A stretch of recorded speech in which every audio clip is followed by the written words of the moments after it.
Some children don't get a childhood, not because they skip school or grow up rich too early, but because life forces them to become adults before they are ready. You've probably seen them. The quiet child. The responsible one. The kid who never asks for much, never complains, and somehow understands pain far beyond their age. People often say, "They're so mature for their age." But psychology tells us something different. That maturity is not a gift.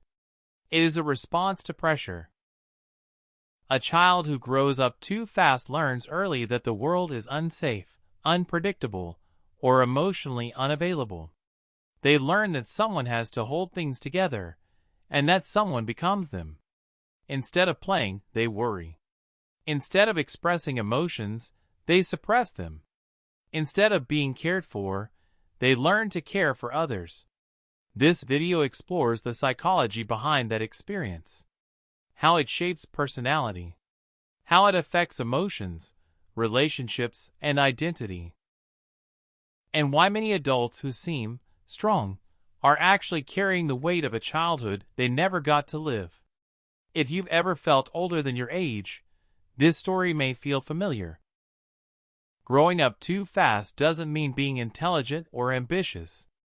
It means being forced into emotional or practical responsibilities that exceed a child's developmental capacity.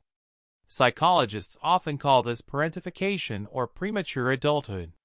It happens when a child becomes the emotional support for parents, the caretaker of siblings, the problem solver in the household, the one who keeps peace during conflict. Sometimes it comes from trauma, poverty, illness, addiction, abuse, or emotional neglect. Other times, it comes from well-meaning adults who unintentionally rely too much on a child. In these environments, the child learns a dangerous lesson. My needs are secondary.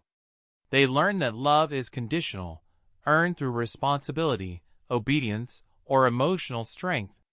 There is little room for mistakes, vulnerability, or play. Instead of asking, "What do I feel?"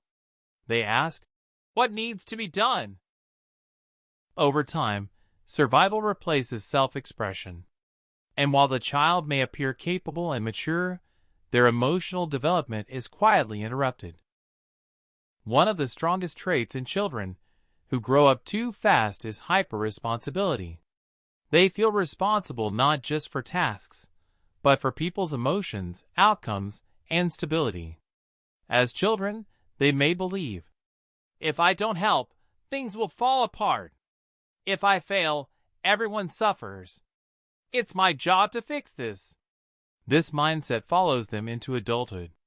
They become overachievers, chronic worriers, people who struggle to rest. Even when there is no crisis, their body remains alert. Relaxation feels unfamiliar.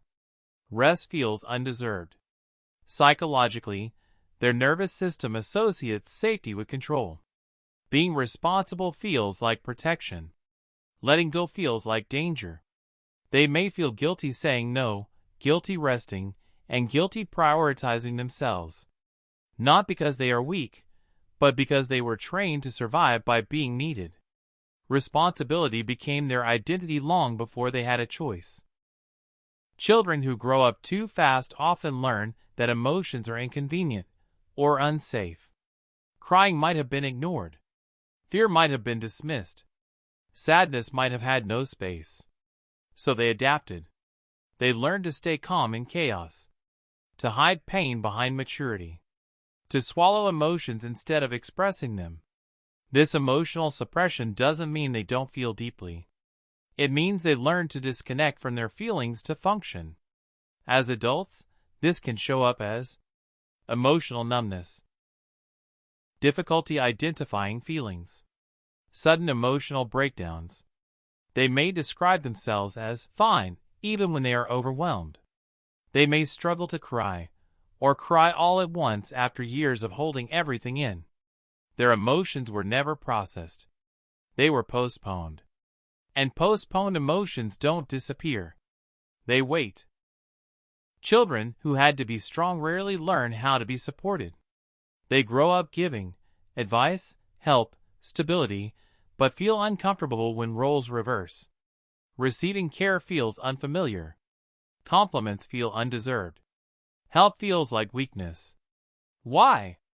Because needing help once meant disappointment, or neglect, or rejection. So they learned independence as protection.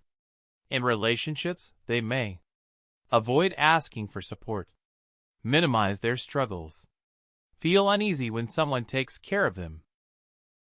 They trust themselves more than others, not because they want to be alone, but because they had to be. Even in healthy relationships, vulnerability feels risky. Letting someone in feels like losing control. They don't fear closeness. They fear needing